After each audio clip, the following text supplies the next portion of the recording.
Ooh, chamber blocked. Ooh, that was a nice one. That was a nice one. That seems pretty fun.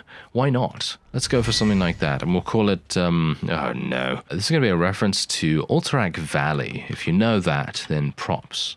So it looks as though this is finally happening. My patience has indeed paid off, or at least I'm very much hoping it will in just a second. So, as you know, we did have a very large Vlandian army running around trying to intercept us at every turn, and, well, welcome back to our Sturgian Viking playthrough. And what we're going to do is we're trying and hopefully succeeding to get a number of these vassals separated from each other, and that is exactly what is happening right here. Is this guy actually the leader? No.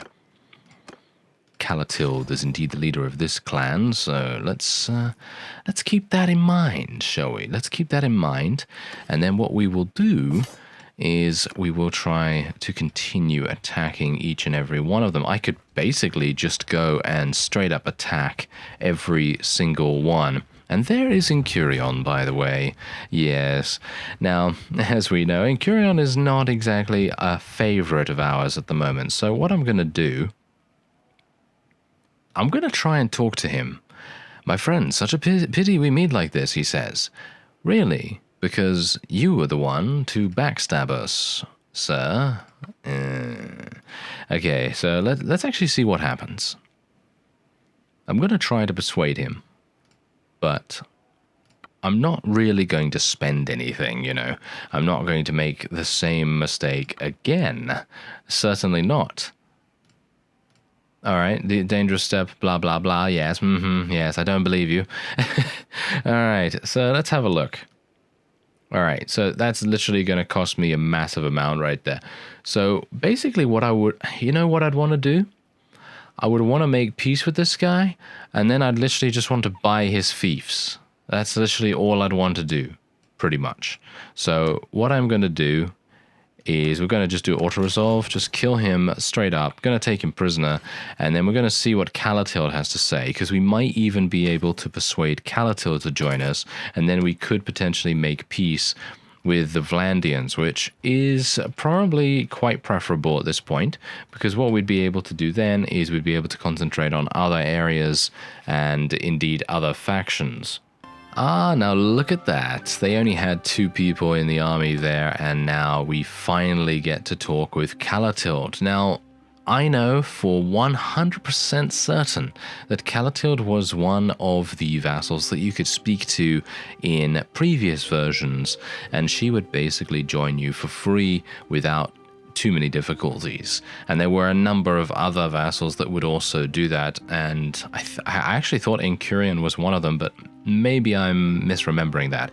Anyway, let's see what she is going to be all about here. A 68% chance fails. Alright, I don't buy it, but sure. I mean, obviously it's the roll of the dice, isn't it? It's the roll of the dice that is determining whether she'll actually listen to us right here, which is actually quite sad, in my opinion, because I feel like, indeed, in this situation, a critical success should give, I mean, 68%? It's quite a lot, you know? Oh well, never mind. We're going to be attacking her because she has significantly more combat strength than just the sliver that we're used to. And so we're just going to do a little bit of extra damage to her manually here. And I still have this sword. Yes, I know. I know. I need to replace that with an axe relatively soon. Ooh, okay, they're coming in very, very fast right here. Okay, let's go for a nice shield wall with our infantry here. I would actually like to move in this way and try to use the natural environment of this battlefield. In other words, trees, walls, buildings, whatever you can to try to block as many projectiles coming towards us as possible, because she does have quite a bit. And, well, coming in from behind, look at this. This would be insane. If we can make this work, this is going to be absolutely crazy how effective this will be. Ah, no, never mind. She noticed. She noticed. That is somewhat unfortunate. But we can put in a pursuit course. We can potentially try to chase her. Ooh, chamber blocked. Ooh, that was a nice one. That was a nice one. Yeah, I gotta say, I actually quite like the sword. To be honest, I feel like having a quick weapon in these situations really makes a huge difference.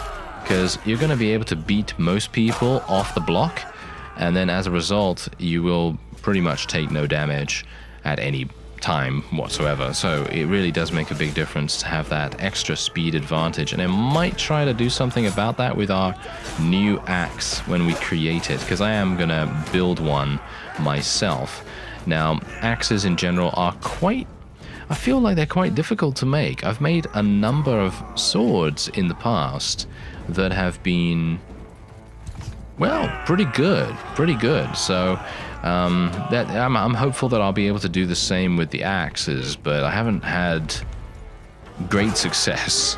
Let's just say that. Haven't had great success with them so far. But there you go, that's a nice victory against Lucand and indeed Calatilde as well. And it's kind of sad really that we weren't able to speak to her any further, because it would have been cool actually if we could have made peace. But that's the point. Well, I kind of wanted to see whether she'd join us for free, because if she joins us for free, then that's basically free fiefs, free territory, and a free vassal, and I don't actually have to do anything. I don't have to give her anything. I don't have to trade any money or fiefs away, and it would just be all upside, you know, but the 68% chance basically just completely gated that off, and that's kind of sad. But anyway, we're going to go over to Lagata right now. I have made my way across the entirety of the map because I was literally shadowing that very large army for this entire time, all the way across here.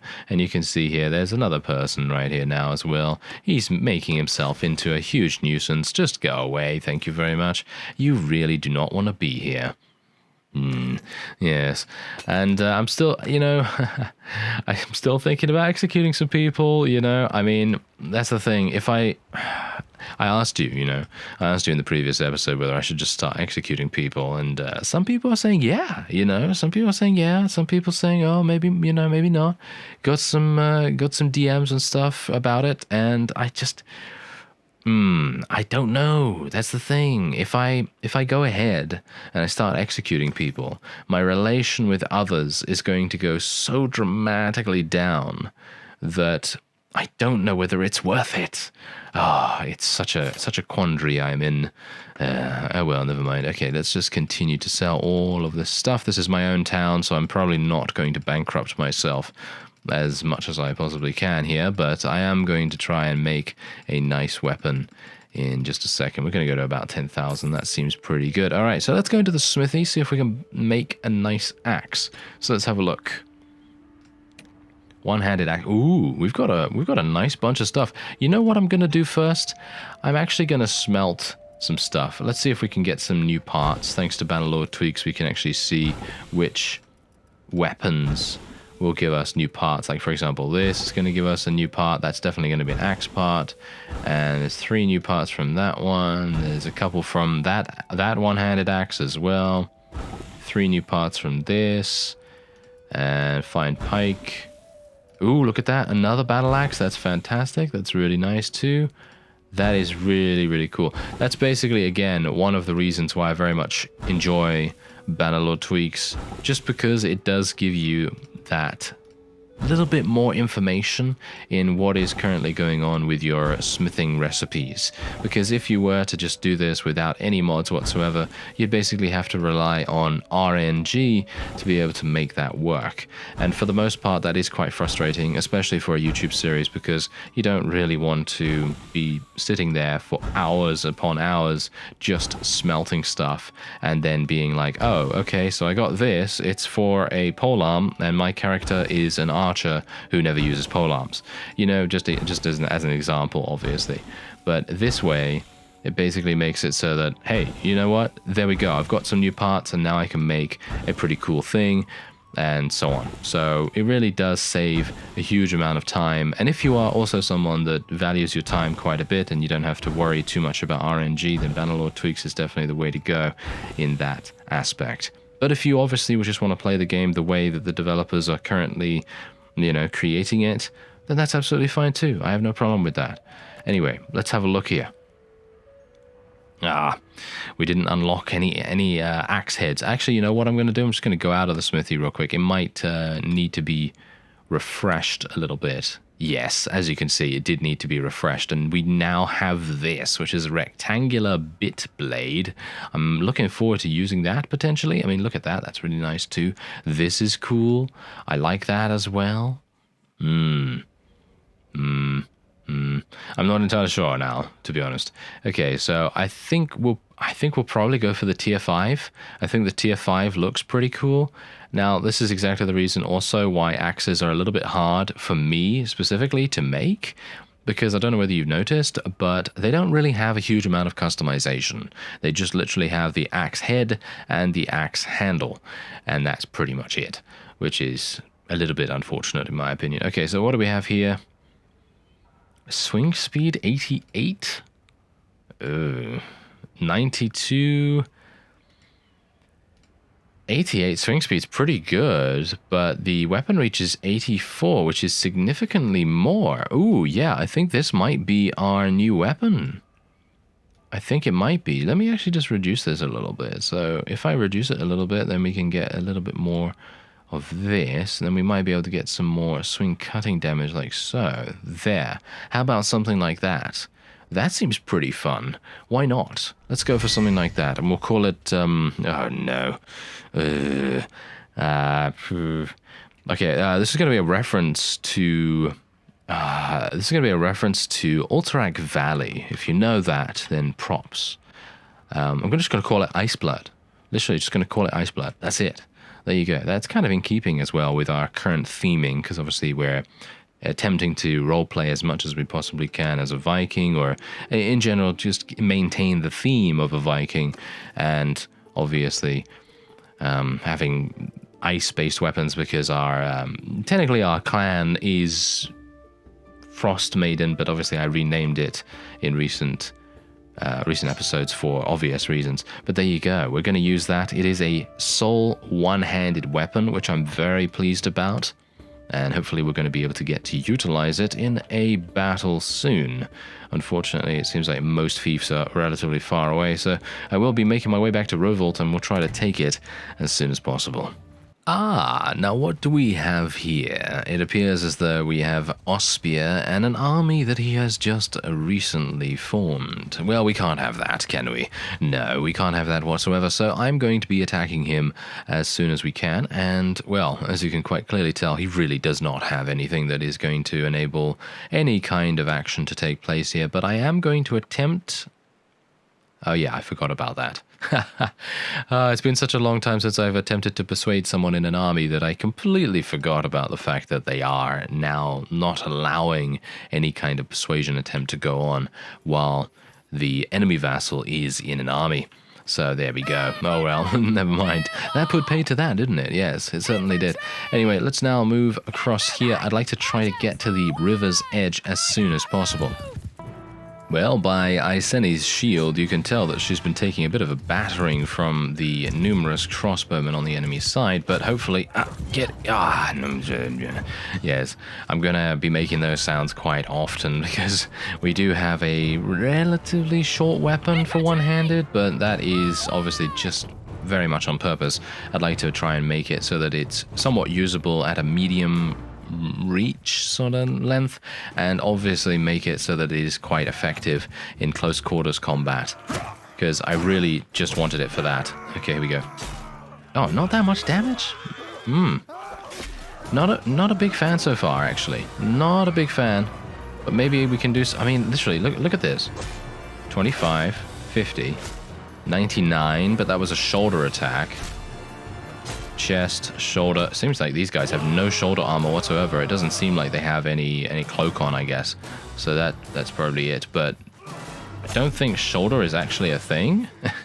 I don't think that indeed takes into account any kind of damage calculation, because it's not like an MMORPG or something where you have shoulder armor or whatever. You know, you literally just have body, head, legs, and hands? Is it? No, not even hands. I think you just have literal gloves that give you that kind of protection for body. So That's kind of interesting. That is actually kind of interesting. I was not really expecting such a large amount of damage on certain portions, but maybe it's just literally because of the speed bonus. You know, the speed bonus, which you can't see at the moment, by the way. Can you? Can you actually see it? Yeah, relative movement speed. All right, yeah, because obviously in Warband it used to just be a percentage of how much speed you were currently running at. Obviously 100% was basically normal damage, and if you had minus whatever, you know, like minus 20% or something like that, then obviously you would do pretty much no damage or a very small amount of damage. And then if you had, I don't know, 105, 110, 115%, then of course you would do quite a bit more. Oh yes, quite a bit more. But there you go. We ended up losing literally only 8 units in a manual battle. What? Wow. All right. Well, that's pretty impressive. Otherwise, we're going to be taking all of these people prisoner as much as we possibly can. I'm actually hoping that we might be able to make peace with the Vlandians quite soon. I don't really want to do that, though, because we've taken them prisoner so incredibly much. But that's exactly the reason why they're probably going to make peace with us. So what I'm going to do now is I'm also going to call for an army. I was wanting to do this beforehand, but then I came across Ospier's army, and I thought, oh, okay, well, let's just deal with him first, because we don't really want to have a massive army and then slow ourselves down so dramatically that it would just be almost impossible to catch him. And, oh yeah, I did actually do, as one of you suggested in the comments, on an episode quite a while ago, actually. I apologize for that. I do generally read comments, and then all of a sudden, I'm like, okay, yes, I should probably do that in the next episode. And then I completely forget about it until like 4 or 5 episodes later, and then I remember to do it. And so that's this time. So someone said, I have a lot of, well, I mean, like technically you're saying to me that I specifically have a lot of livestock in my inventory, and that is slowing me down quite a bit due to the herding mechanic, because obviously if you have too many pigs, too many cows, or too many sheep, then that indeed results in a lot of herd deficiency, herd disadvantage in terms of speed. And as a result, what I did was I basically just sold all of them, and I did lose a lot of food, because obviously those are basically backup food stocks. I did lose a huge amount of food doing that, but then I just traded it for a bunch of fish and a bunch of grain in Sturgian territory. I did it around the time that we were in Sturgian territory, defending from the Crusade. That was when I basically did it, and I'm only telling you about it now for some unknown reason, but there you go. That's basically what happened. Anyway, we're not at war against the Britanians, right? No, we're not at war against the Britanians, so I don't have to worry about any of these sieges currently going on, which is quite nice.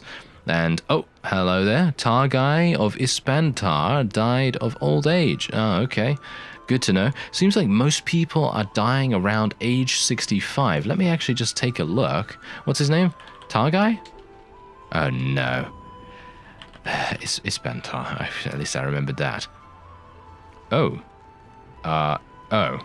Never mind. It is literally just a village, and it's not actually a vassal. Okay, well that makes no sense then whatsoever. That doesn't even affect anyone. Does it? Does it affect anyone? Because I'm not entirely sure if the children of the particular NPC in question will then take over their role in that village. So for example, if they have a huge amount of influence or power in that area, then does it do the same thing? Do they have the same amount of power? I actually don't know that, because I haven't been playing with Death Enabled for a significant amount of time to ascertain that information, but hopefully we're going to be able to do that as time goes on. I'm actually going to send my troops in automatically here. That's an insane amount of damage being done right now, unfortunately. Let me see how many I lost. How many did I lose? No. I lost 21. Okay. That's absolutely fine. 21 of my highest tier troops. I think that is perfectly acceptable. Perfectly acceptable losses right there. Not too big a deal, even though it is obviously not something that you really want to have happen, especially considering multiple reasons and things. You really just want to try and keep your army as powerful as it possibly can be, but I do want to try and eliminate these enemies right here too. So basically, I just want to get the town back. You know, getting the town back was my main goal. And that's exactly what we've done. And I don't know whether you noticed, by the way, but when we attempted to besiege this for the first time, Incurion's relation with us is now -4, because obviously I did take him prisoner. I suppose that if I hadn't taken him prisoner, he would have stayed at about 100 relation or something like that. But, you know, who's counting, really? I don't really want to, you know, keep a betrayer on the loose, because he's probably going to do some other shady business. And we certainly don't want that, thank you. So, yes, Turby Castle can just stay where it is basically right now, and I'm going to vote for the new owner. This is basically going to be me if I can help it. Ah, right. Oh, no, he actually decided to give it to me. Okay, I actually thought that it would go to Vidar. I thought he would definitely take it because he had a higher percentage. Ah, look, there's a Morcon. Yes, there is indeed a Morcon. Ah, the naming is hilarious. Okay, wait a minute. Can I get this guy? Oh, I can't get him. All right, so it seems, oh, there's 181 defenders here. All right, yeah, it seems like our vassals have done a great job already of pretty much just putting in huge amounts of defenders, so we shouldn't have to worry too much about this. Let me actually just stick relatively far away at the moment. And we're just going to see what happens, because this guy's no doubt going to have pretty terrible units. Yes, as you can see, most of his units are awful, and he is just going to be giving up the ghost relatively fast, as you can see right there. Halloween-esque joke there for you. Haha, so funny. Ah, yes, I'll let myself out. Okay, well, that's going to be it, actually, for this episode. If you enjoyed, then please leave a like. It is greatly appreciated. Otherwise, I thank you very much for watching, and I'll see you next time.